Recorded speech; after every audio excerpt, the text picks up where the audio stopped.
Hi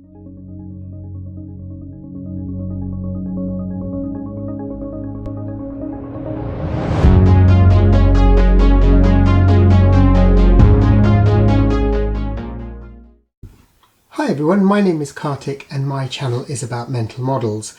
With this video I'm going back to the Cognitive Bias mini-series, and in my 11th mini-series video I am going to be covering the false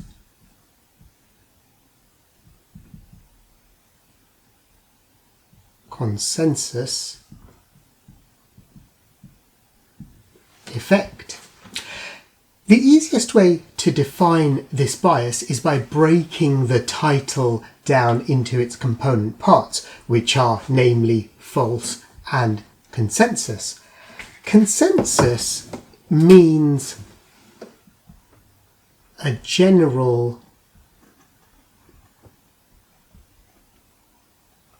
agreement of something. So in other words, there is a consensus amongst homeowners that house prices will rise. To rephrase that slightly, there is a general agreement amongst homeowners that prices will rise. So you can see that the word consensus can be replaced by the word general agreement. The word false usually means incorrect. And in relation to this title, it means an incorrect view or an incorrect understanding. And so putting these two bits together, it's that we have an incorrect view on the general agreement of something. But what is that something? That something is actually us and our view.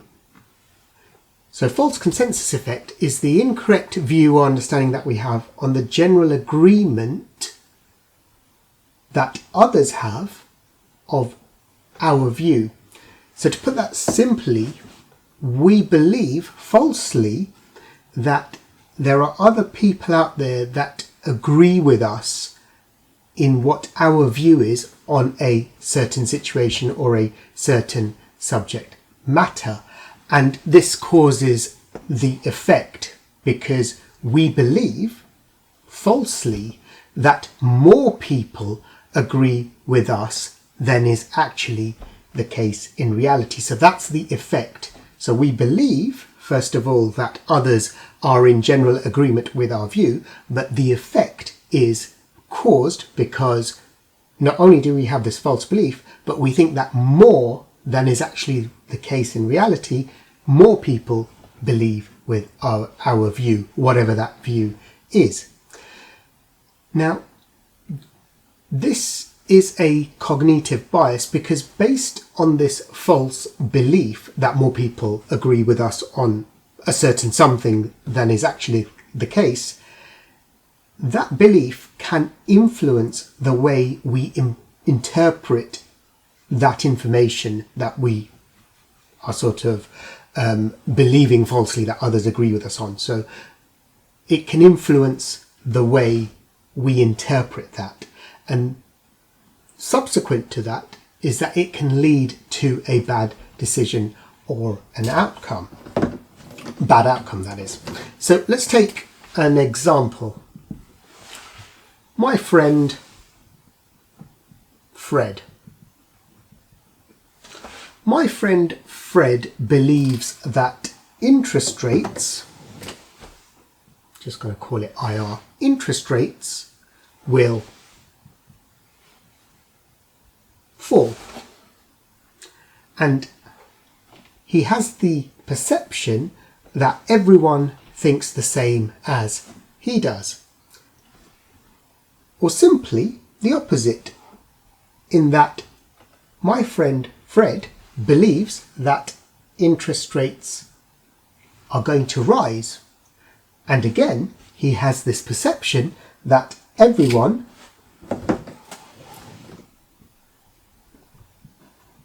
agrees with him.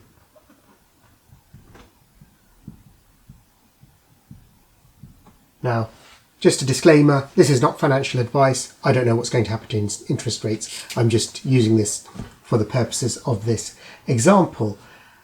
And the point I'm trying to make with this example is that it doesn't matter if what Fred believes is actually right or wrong, accurate or inaccurate. So the belief here, it doesn't matter.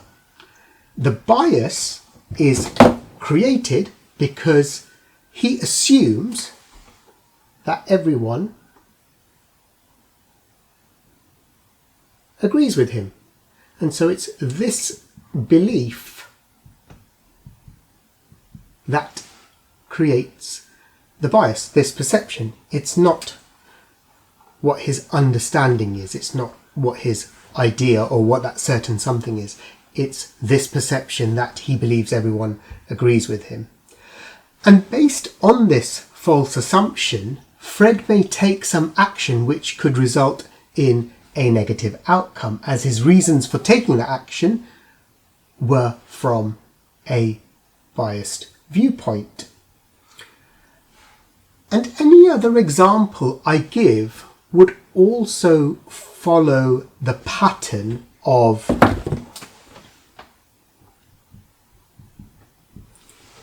an idea or a view, which is represented by the interest rates here,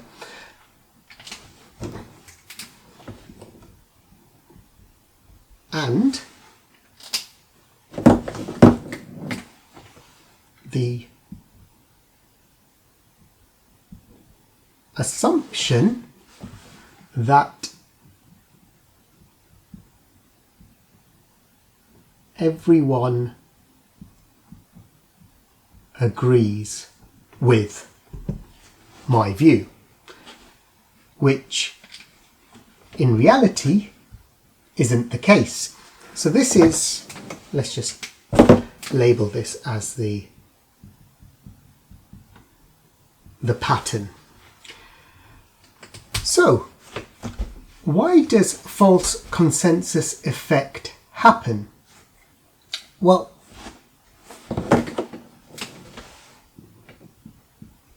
why? Well, there is a view that it is due to the availability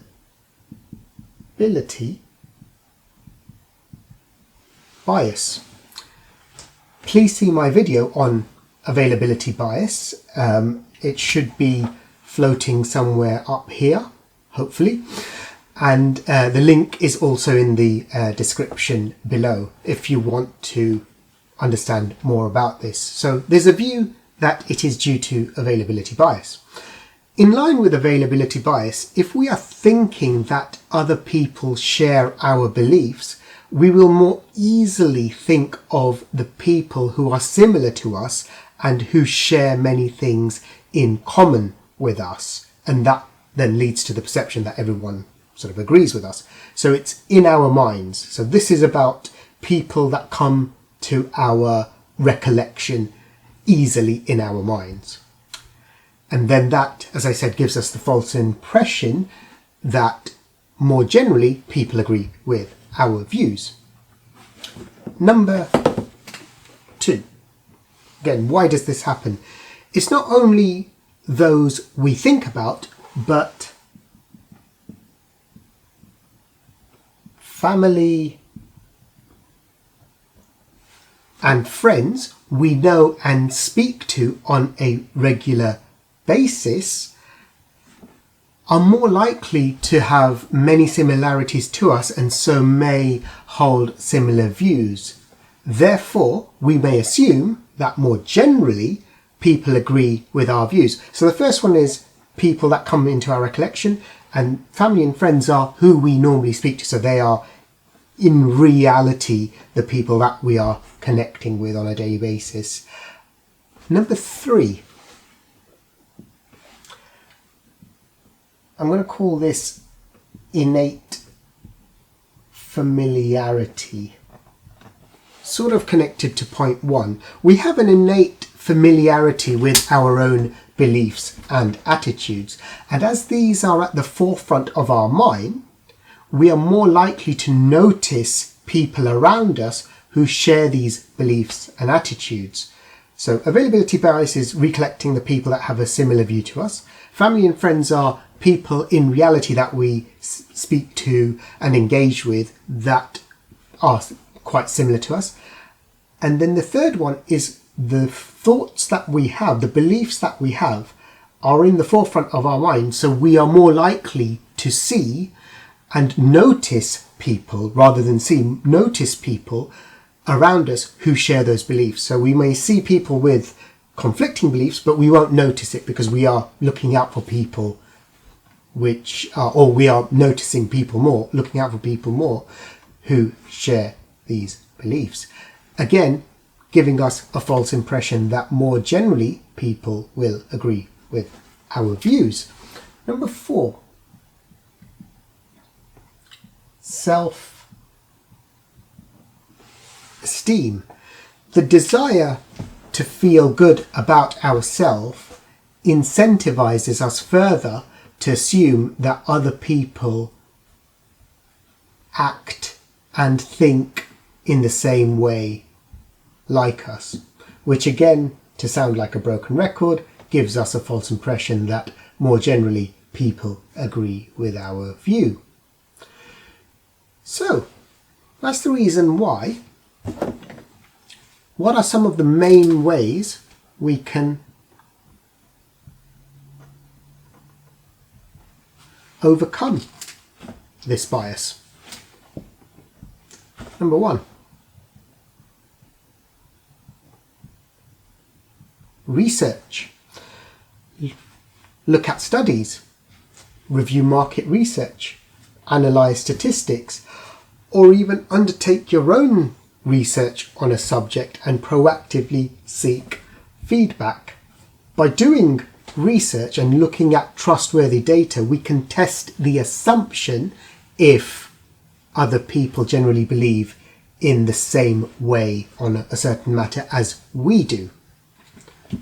Number 2, engage with other views. So this is similar to other cognitive biases that I've talked about, but speaking to a wider variety of people can help you gain perspectives which you otherwise wouldn't get, and this in turn can help test the assumption if others generally believe in the same way as we do. The more people we speak to, the better our understanding will be. Number 3,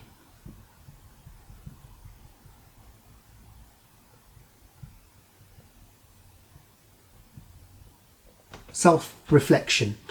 In other words, asking yourself why you believe in something the way you do, and even if you do think differently to others, then there is nothing wrong with that. So I'm touching on the self-esteem point here. We don't always have to believe that or have the view that we are in agreement with others or others are in agreement with us. There's nothing wrong in being different or having a different view. Number 4,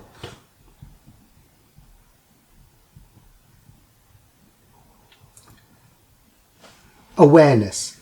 Again, similar to other biases that I've covered before, increasing our awareness of this bias, such as learning about this bias, what causes it, identifying the situations where it can happen, looking out for the patterns, and actively asking yourself if you are experiencing it, if you are going through those motions of the false consensus effect. And by sort of building that awareness, you can then help to overcome this. All of these techniques will help to reduce the false consensus effect cognitive bias and ensure your perception of the wider population isn't becoming distorted, which will ultimately lead to more accurate decision making. So these are the 4 things. There may be others as well, but these are what I feel are the 4 key things to overcome this bias. And that's the false consensus effect, and that's all for this video. If you liked this video and want to learn more on cognitive biases, then why not check out my previous video here on cultural bias. Thank you again for watching. If you like this video, please like and subscribe to my channel, and I will see you in the next one with another video. Thank you for watching. Bye bye.